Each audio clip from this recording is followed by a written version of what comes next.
어느 신문사에서 이 국회의원들 반은 도둑놈이다 라는 기사를 내보냈습니다. 깜짝 놀란 국회의원들은 단체로 신문사를 방문해서 항의를 했다고 합니다. 그런데 다음날 이런 정정 기사가 나왔습니다. 국회의원들의 반은 도둑놈이 아니다. 깨끗하고 올바른 지도자를 만나는 것은 국민의 행복입니다. 우리가 이 하나님의 교회가 이 시대 가운데 깨어 기도함으로 이 사회 속에 소금과 빛의 역할을 감당해야 할 때입니다. 사람이 어느 관점으로 무엇을 보느냐에 따라 그 행동이 결정이 납니다. 그래서 어떤 사람이 잘못된 행동을 따지고 보면 거기에는 잘못된 관점이 그 잘못된 곳에서 출발했음을 찾을 때가 있습니다. 잘못된 관점은 잘못된 생각을 만들고 그 생각이 잘못된 행동을 낳는 것입니다. 그런 의미에서 다른 관점을 가지는 것은 대단히 중요합니다. 예로 올바른 역사관을 갖는 것이 얼마나 중요합니까? 일본 사람들은 올바른 역사를 가르치지 않습니다. 역사책에서 그 나라만 잘 되고 또 자랑할 것들만 추려서 가르칩니다. 중국도 마찬가지입니다. 역사를 가르치는데 잘못된 역사관들을 가르칩니다. 그리고 그것을 진리라고 가르치니까 그 의식이 바뀌지가 않습니다. 잘못된 관점입니다. 그래서 엉뚱한 말과 행동들을 합니다. 왜? 그렇게 배웠기 때문에. 그래서 이제 다수의 일본 사람들은 자신들이 배우지 못한 일제강점기 시대 한반도에서 혹은 만주에서 있었던 그런 충격적인 사건들의 이야기를 접하면 충격을 받아 눈물을 흘리기도 하고 반성을 하기도 합니다. 신앙생활에서도 관점이 필요합니다. 올바른 교회관을 갖는 것이 매우 중요합니다.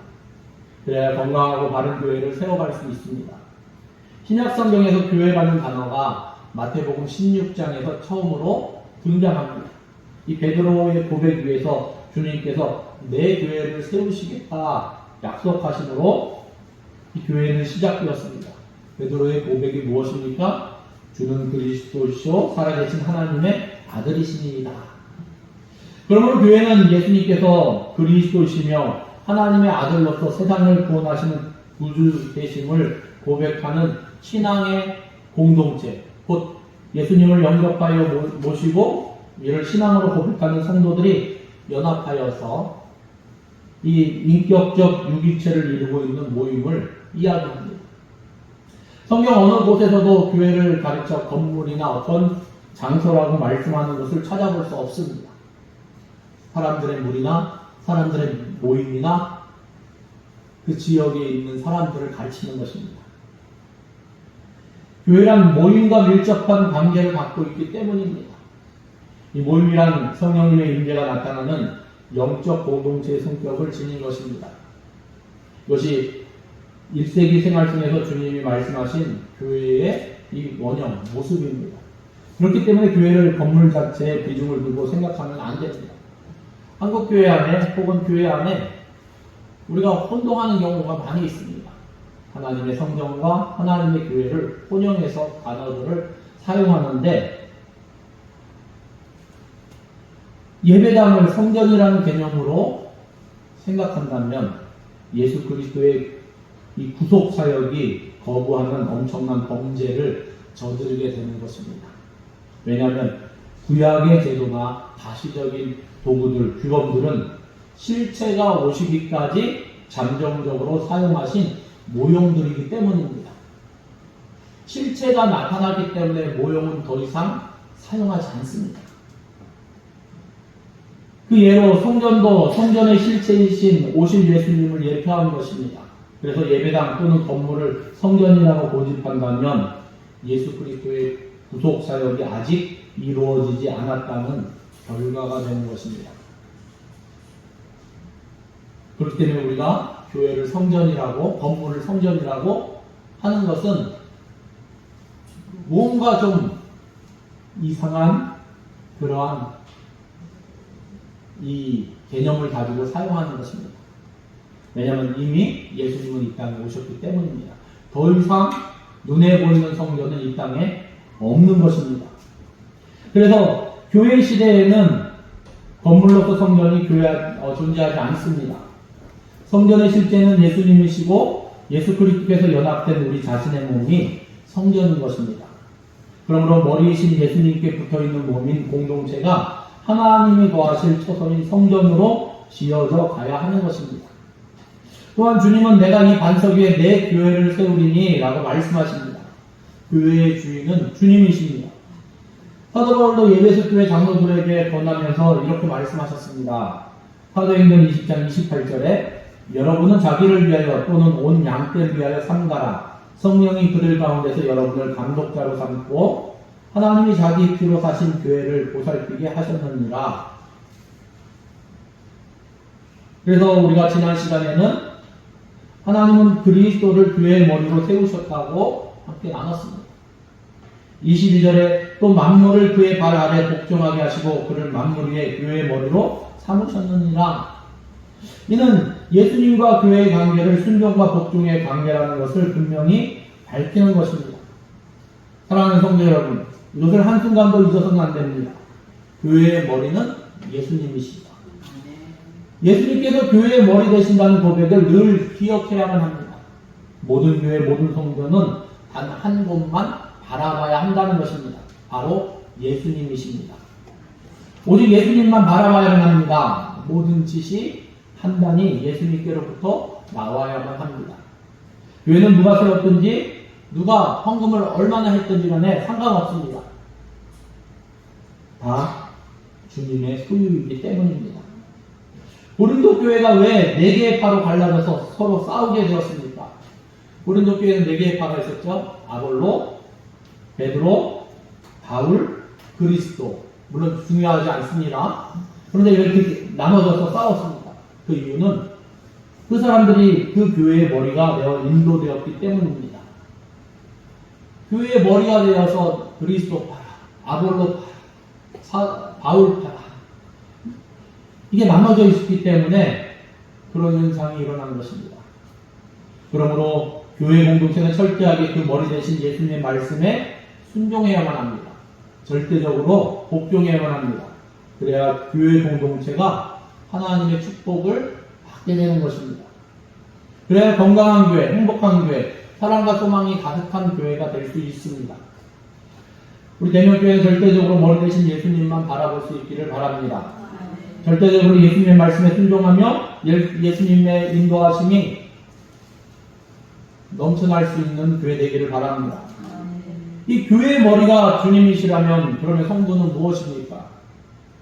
그것을 오늘 말씀 가운데 우리에게 23절에 교회는 그의 몸이니 만물 안에서 만물을 충만하게 하시는 이의 충만함이니라.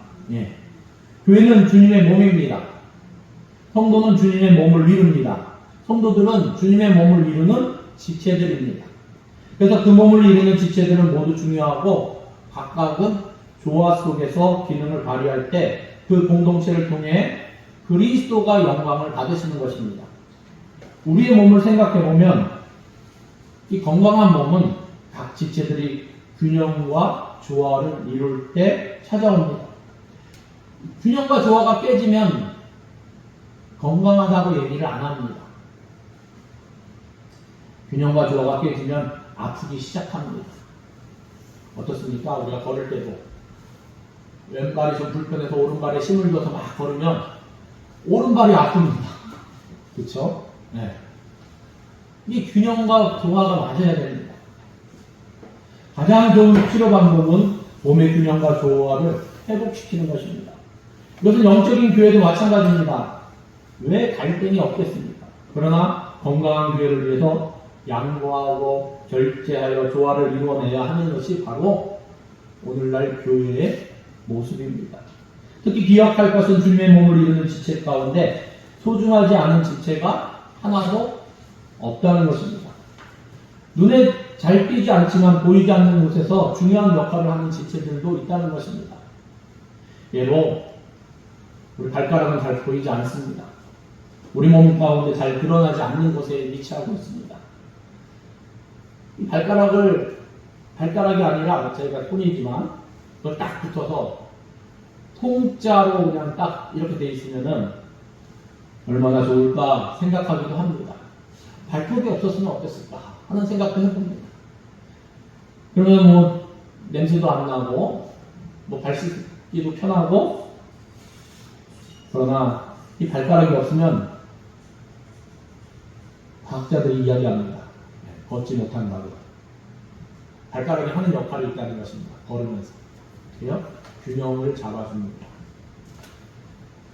그러나 이게 잘못됐으면 걸을 때 뭔가 문제가 생긴다는 것입니다. 그러므로 모든 지체는 없어서는 안 되는 것입니다. 고린도전서 12장 21절에 보면 눈이 손더러 내가 너는 쓸데가 없다 하거나 또한 머리가 발더러 내가 너를 쓸데가 없다 하지 못하리라. 또 25절에 몸 가운데서 분쟁이 없고 오직 여러 지체가 서로 같이 돌보게 하셨느니라 말씀하고 있습니다.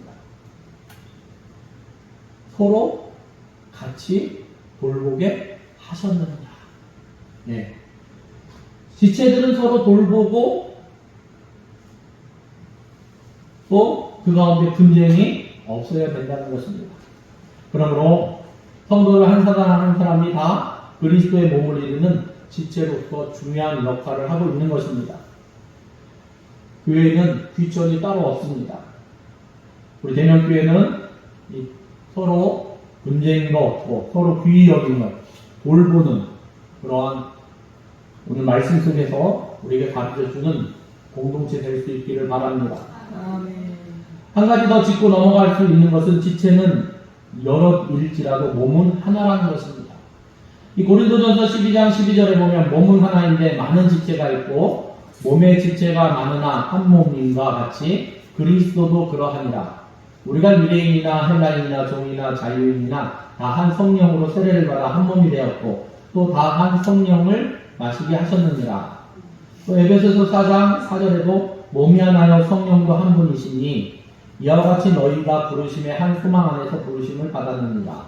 주도 한 분이시요 믿음도 하나요 세례도 하나요 하나님도 한 분이시니 곧 만유의 아버지시라. 만유에 계시고 만유를 통일하시고 만유 가운데 계시도다. 개교회 안에 분쟁이 일어나지 않도록 주의해야만 합니다. 주님의 몸된 교회가 분쟁으로 인해서 나눠져서는 안 됩니다. 우리 한국교회의 부끄러운 모습이 바로 이것입니다. 무엇입니까? 수많은 교단, 수많은 교파가 있다는 것입니다. 근데 여러분, 선교사들이 한국에 왔을 때 물론 장로교도 있고 북장로교회, 남장로교회, 호주장로교회, 카나다 장로교회, 장로교회도 여러 개 있었습니다. 감리교회도 마찬가지입니다. 그런데 이분들은 이 한국 땅에 하나의 교단으로 하나의 교회를 세우고자 하셨습니다. 그리고 그렇게 협력하고 그렇게 같이 사역하고 노력을 했습니다. 그런데 왜 안 됐을까요? 네. 이 한반도 안에서는 함께 협력하고 하나의 교회의 모습을 만들어 갔는데 파송받은 본국은 다르잖아요. 그렇죠? 파송해준 그 교단이나 나라들은 다르니까 그 교단에서는 그걸 원치 않았습니다. 그래서 장로교회가 감리교회가 있고 이 교단이 있고 교파로 나눠질 수밖에 없었습니다. 참 안타까운 것이 언더우드나 아펜젤러나 언더우드는 장로교 선교사였고 아펜젤러는 감리교 선교사였고 언더우드가 자라난 배경은 청년 때까지 장로교에서 자랐고 아펜젤러는 반대였습니다. 감리교 선교사였는데 장로교에서 자라났습니다. 그러니까 서로가 너무나 잘 알 수밖에 없죠. 장로교 목사지만 감리교에서 성장했고 감리교 목사지만 장로교에서 성장했기 때문에 처음 이 땅에 밟은 선교사들은 서로 너무 잘 알았고 잘 협력할 수 있었습니다. 그런데 하나된 교회를 그래서 함께 장강연합 그래서 사역을 함께하고 이 대한민국 땅에 하나의 교회, 하나의 교단을 세우려고 했는데 그러지 못했다는 것입니다. 물론 이게 파송시킨 나라, 이 선교부의 그런 것들도 있겠지만 하나님의 섭리가 있었겠죠.